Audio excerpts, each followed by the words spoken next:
नमस्कार। आज की वीडियो में आपका स्वागत है। आज हम पढ़ने वाले हैं सगुण धारा, भक्ति काल की निर्गुण धारा के बारे में। इससे पहले की वीडियो में हम पढ़ चुके हैं और आज से हम शुरुआत करने वाले हैं सगुण धारा की।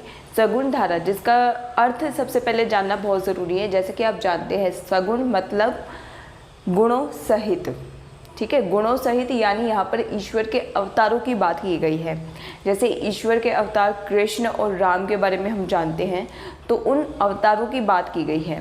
तो कृष्ण भक्ति शाखा है इसमें एक, और दूसरी राम भक्ति शाखा, ठीक है। सगुण धारा में दो शाखाएं हम पढ़ेंगे। कृष्ण भक्ति जो कवि रहे हैं, जो कृष्ण भक्त रहे हैं और कृष्ण की लीलाओं को लेकर जिन्होंने रचनाएं की हैं उनके बारे में, और दूसरा राम भक्त जो कवि रहे हैं जिन्होंने राम का वर्णन करते हुए अपनी रचनाएं लिखी हैं उनके बारे में। और इससे पहले की वीडियो में राम भक्ति शाखा वो भी हम पढ़ चुके हैं, सगुण धारा की राम भक्ति शाखा, जिसमें हमने तुलसीदास जी के बारे में पढ़ा, नाभादास, अग्रदास और भी महत्वपूर्ण कवियों के बारे में हमने जाना और उनकी रचनाओं के बारे में जाना जिन्होंने राम जी का वर्णन करते हुए अपनी रचनाएं लिखी। अब बचा है भक्ति काल में सिर्फ ये कृष्ण धारा बची है। कृष्ण धारा के कवियों के बारे में बात करेंगे हम। जब कृष्ण धारा के कवियों की बात पूरी हो जाएगी तो मैक्सिमम इस सगुण धारा कृष्ण भक्ति शाखा के ऊपर 3 वीडियो बनेंगी, ठीक है, जिसमें आपका ज़्यादातर जो कृष्ण भक्ति काव्य है वो कंप्लीट हो जाएगा। इन 3 वीडियो के बाद फिर हम स्टार्ट करेंगे अपना अगला काल। इस 3 वीडियो के साथ कृष्ण भक्ति शाखा के समाप्त होते ही हमारे 2 काल, आदिकाल और भक्ति काल इस चैनल पर ख़त्म हो जाएंगे। उससे पहले भाषा से संबंधित सारी वीडियोस अपलोड हो चुकी हैं और ग्रामर से संबंधित वीडियो भी अपलोड हो चुकी हैं, वो भी आप देख सकते हैं प्लेलिस्ट में जाकर। इस चैनल पर नए हैं तो आप सब्सक्राइब कर सकते हैं। जैसा कि आप जानते हैं हम अपकमिंग वैकेंसीज़ की तैयारी कर रहे हैं।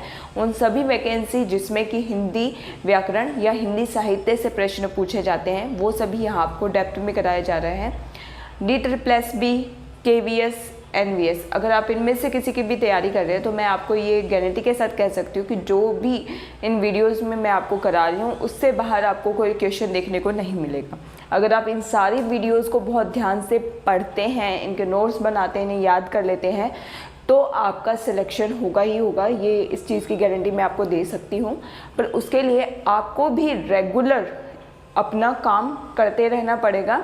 आप ऐसा नहीं कर सकते कि एक वीडियो देखी उसके बाद 10th नंबर की वीडियो देख ली और आप सोच रहे हैं कि नहीं हो जाएगा सिलेक्शन।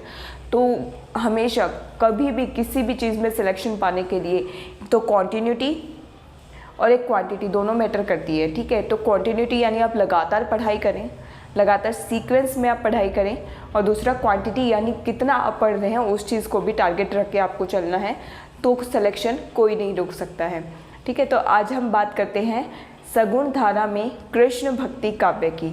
अब कृष्ण का नाम लिया है तो सबसे पहले बात आती है कृष्ण कौन है। कृष्ण जैसा कि हम जानते हैं कि अवतार हैं, ठीक है, विष्णु जी के अवतार कहे जाते हैं श्री कृष्ण। लेकिन ये कृष्ण शब्द ये सबसे पहले कहाँ पर मिलता है, तो मैं आपको ये बता दूँ कि जो कृष्ण है, कृष्ण का उल्लेख सबसे पहले मिलता है ऋग्वेद में, ऋग्वेद के 8वें मंडल में। और 8वें मंडल में इनको 85 सूक्तों का रचयिता बताया गया है।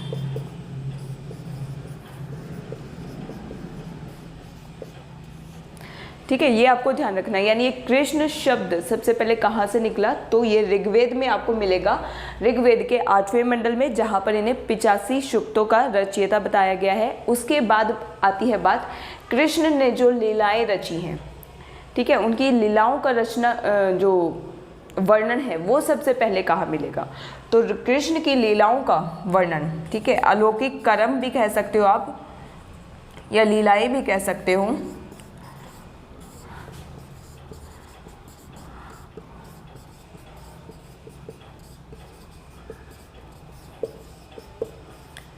तो ये आपको कहाँ मिलेगा, तो मैं आपको बताती हूँ। संस्कृत के एक कवि हैं, संस्कृत के कवि जिनका नाम है अश्वघोष, ठीक है, प्रथम शताब्दी के कवि हैं ये, प्रथम शताब्दी। और इनकी रचना है बुद्ध चरित्र। सुना भी होगा आपने, संस्कृत की फेमस रचना है। बुद्ध चरित, अश्रु घोष भी फेमस कवि है। इनकी बुद्ध चरित रचना में सबसे पहले कृष्ण की इन लीलाओं का वर्णन किया गया है। अब कृष्ण का नाम आया है तो कृष्ण के साथ राधा का नाम भी आता है। तो राधा का वर्णन आपको सबसे पहले कहाँ देखने को मिलेगा? तो राधा का नाम या राधा का वर्णन आपको मिलेगा कवि हाल।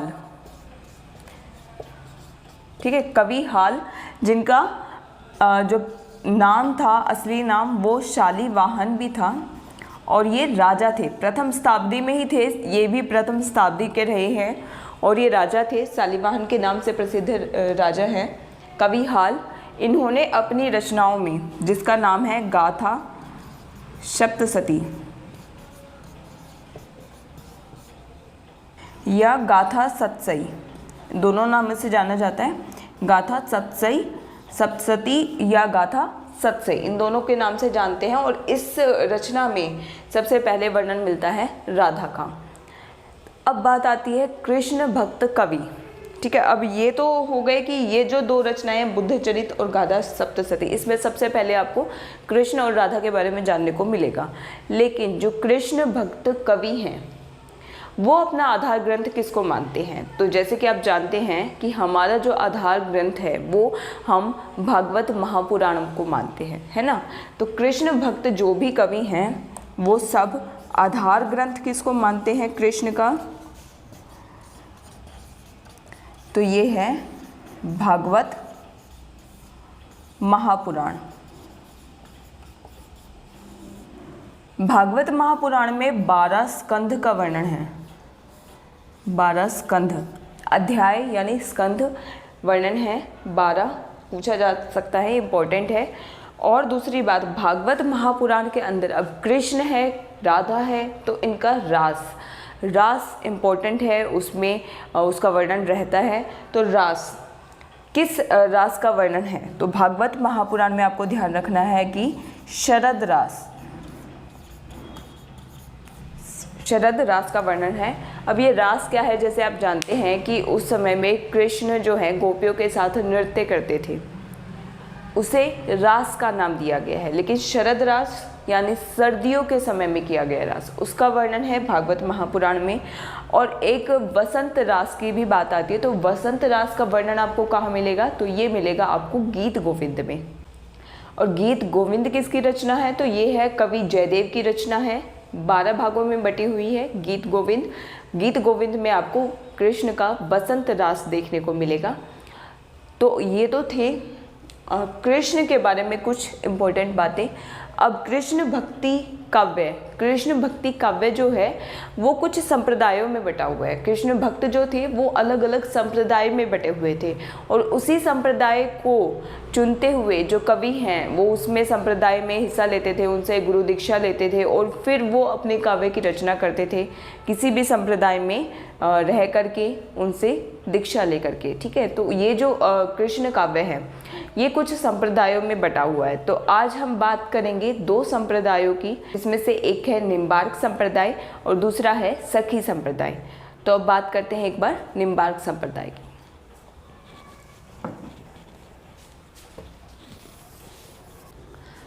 तो आइए बात करते हैं निम्बार्क संप्रदाय की।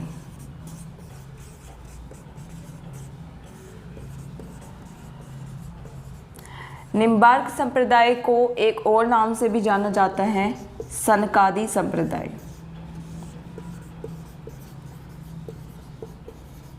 ये आपको ध्यान रखना है, सनकादि संप्रदाय। अच्छा, सबसे पहले बात आती है कि निम्बार्क संप्रदाय की स्थापना किसने की, इसके प्रवर्तक कौन रहे, प्रतिपादन किसने किया?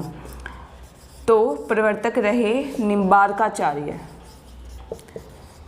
संप्रदाय के नाम से ही आप याद रख सकते हैं, निम्बार्काचार्य।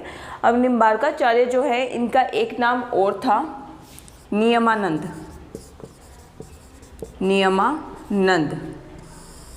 और इनका एक और नाम था सुदर्शन। अच्छा देखिए, अब इनके 2 इतने नाम आ गए हैं, क्या मतलब है? निम्बार्काचार्य, सबसे पहले तो ये ध्यान रखिए कि निम्बार्काचार्य नाम क्यों पड़ा। तो निम्बार्क का जो अर्थ होता है, जो निम्बार्क है ना शब्द, निम्बार्क, इसका अर्थ होता है नीम पर सूर्य के दर्शन करने वाला।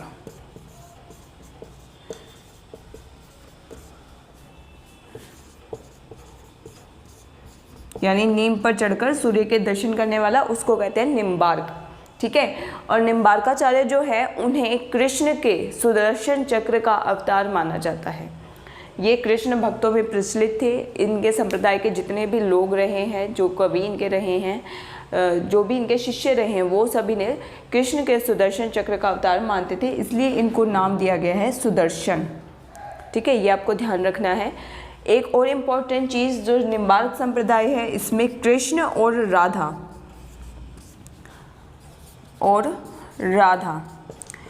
दोनों की बात की जाती है, दोनों की महानता की बात की जाती है, दोनों को पूजा जाता है समान रूप से। ठीक है, तो दोनों की समान बात की जाती है कृष्ण और राधा की महानता के बारे में। अब निम्बार्काचार्य के जो शिष्य रहे हैं, इनके शिष्यों के नाम क्या हैं वो देख लेते हैं। शिष्य कौन कौन हैं? इनके 4 शिष्य थे। श्रीनिवासाचार्य,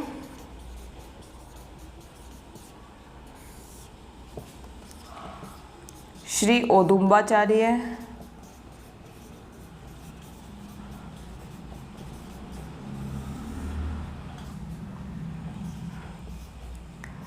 गौर मुखाचार्य और श्री लक्ष्मण भट्ट। ये तो थे 4 शिष्य निम्बार्काचार्य के। अब बात आती है कि निम्बार्काचार्य के ने कौन कौन से ग्रंथ लिखे हैं। तो मैं आपको बता दूं, निम्बार्काचार्य ने 5 ग्रंथों की रचना की है। ठीक है, लेकिन इनका जो मोस्ट इम्पोर्टेंट है वेदांत, पारिजात, सौरभ।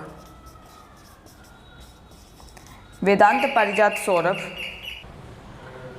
तो निम्बार्काचार्य ने 5 ग्रंथों की रचना की है, लेकिन मैं यहाँ आपको सिर्फ मोस्ट इम्पोर्टेंट ग्रंथ बता रही हूँ जिसके बारे में पूछा जा सकता है, वो है वेदांत, पारिजात, सौरभ। और एक क्वेश्चन इनका ये बनता है कि निम्बार्काचार्य की गद्दी कहाँ पर स्थापित है। गद्दी पूछी जाती है कहाँ स्थापित है, तो ये आपको याद रखनी है, राजस्थान के सलेमाबाद में। ठीक है, राजस्थान के सलेमाबाद में इनकी गद्दी स्थापित है। तो जो यहाँ से जो क्वेश्चन बनते हैं ना, वो यही बनते हैं मेनली कि निम्बार्क संप्रदाय की स्थापना किसने की, या सनकादी संप्रदाय की स्थापना किसने की, कितने इनके शिष्य रहे हैं, और इसमें अर्थ, नाम का क्या अर्थ है। ठीक है, और अगर रचना पूछी जाएगी तो ये, जैसे वेदांत, पारिजात, सौरभ। इम्पॉर्टेंट जो चीज़ें हैं वो मैंने आपको इसमें बता दी हैं। इसके अलावा ये तो बात रही निम्बार्काचार्य की, जिन्होंने इसकी स्थापना की। लेकिन निम्बार्क संप्रदाय के अंतर्गत जो कवि रहे हैं, जो प्रमुख कवि रहे हैं, और उनकी जो रचनाएं रही हैं, एक बार वो भी जल्दी से देख लेते हैं।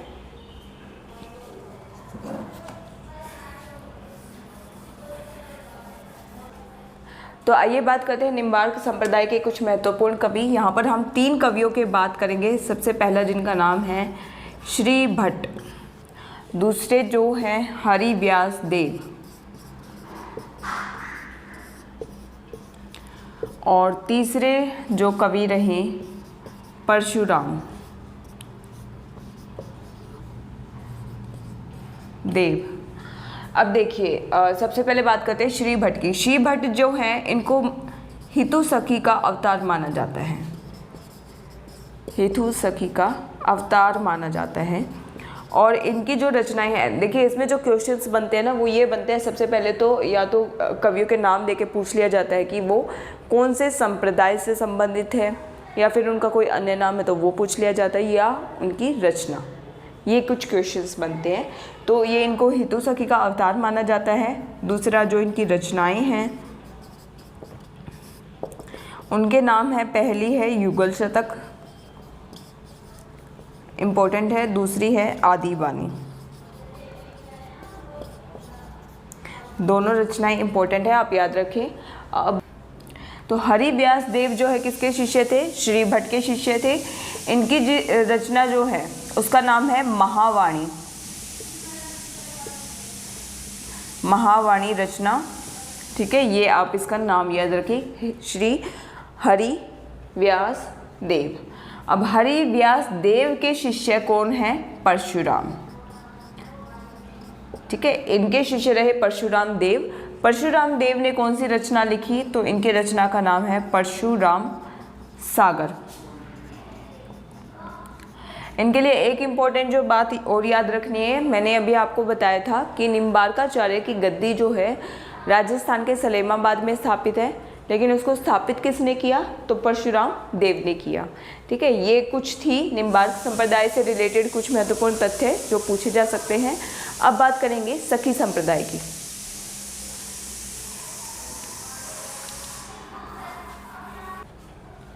आइए बात करते हैं सखी संप्रदाय की।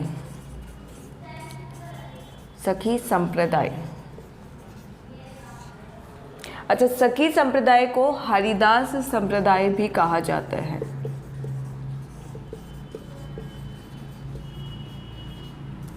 अब इसके जैसे कि आपने नाम देखा हरिदास संप्रदाय, तो यहीं से आप पता लगा सकते हैं कि इसके जो प्रवर्तक हैं वो कौन रहे।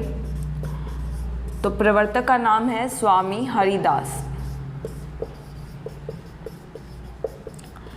हरिदास, ये देखिए यहाँ पे मैं आपको बता रही हूँ स्वामी हरिदास, और एक है हरिदास निरंजनी। जो हरिदास निरंजनी है उन्होंने निरंजनी संप्रदाय की स्थापना की है। वो मैंने आपको पढ़ाया था निर्गुण भक्ति में संत काव्य के दौरान, निरंजनी संप्रदाय, जिसके जो प्रवर्तक है हरिदास निरंजनी। और यहाँ पर मैं आपको बताती हूँ सगुण धारा में कृष्ण भक्ति काव्य के अंतर्गत जो सखी संप्रदाय है उसके जो प्रवर्तक है स्वामी हरिदास, ठीक है। और इसमें आपको एक चीज़ ध्यान रखनी है कि यहाँ पर जो बिहारी कृष्ण, यानी कृष्ण का जो बिहारी रूप है उसी को सर्वोपरि माना है, उन्हीं की आराधना की गई है। जैसे कि आपने पिछला संप्रदाय देखा था निम्बार्क संप्रदाय, उसमें कृष्ण और राधा दोनों को समान महानता दी गई थी, समान उनकी चर्चा की गई थी, लेकिन यहाँ पर कृष्ण को सर्वोपरि माना गया है। दूसरी बात, सखी संप्रदाय के अंतर्गत जो क्वेश्चंस बनते हैं वो यही मेनली आपसे पूछा जा सकता है कि कवि का नाम दे दिया जाए और उससे ये पूछा जाए कि ये कौन से संप्रदाय से संबंधित है, तो यही क्वेश्चन बनते हैं। उससे पहले एक बार हम हरिदास जी की, स्वामी हरिदास जी की रचनाएं देख लेते हैं। इन्होंने 2 रचनाएं लिखी हैं। पहला है सिद्धांत के पद,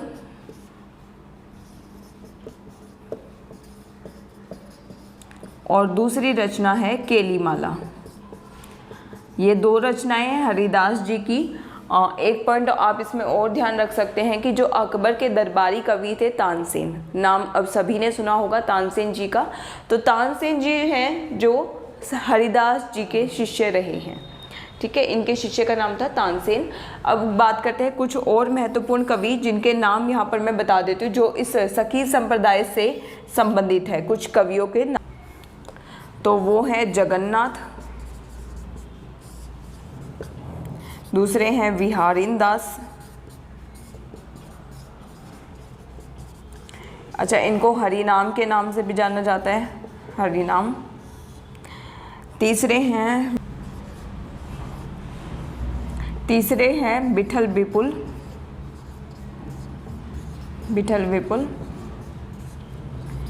नागरीदास और सरसदास। तो ये रहे सखी संप्रदाय के कुछ महत्वपूर्ण कवियों के नाम। इनसे बस यही इंपॉर्टेंट क्वेश्चन बनते हैं। सबसे पहले सखी संप्रदाय के प्रवर्तक कौन हैं, और कवियों के नाम देके पूछा जा सकता है कि ये जो कवि है ये कौन से संप्रदाय से संबंधित है, ये इसके इंपॉर्टेंट क्वेश्चन है। तो कृष्ण भक्ति काव्य में आज हम इतना ही पढ़ते हैं। इससे अगली वीडियो में जो हम पढ़ने वाले हैं वो होगा वल्लभ संप्रदाय के बारे में, और राधा वल्लभ संप्रदाय के बारे में हम डिटेल में पढ़ेंगे। तो मेरे साथ बने रहें इस चैनल पर, और अगर इस चैनल पर आप नए हैं तो वीडियो को सब्सक्राइब कर सकते हैं। अगर आप चैनल पर नए हैं तो चैनल को सब्सक्राइब कर सकते हैं। वीडियो पसंद आई है तो लाइक और शेयर कर सकते हैं। धन्यवाद।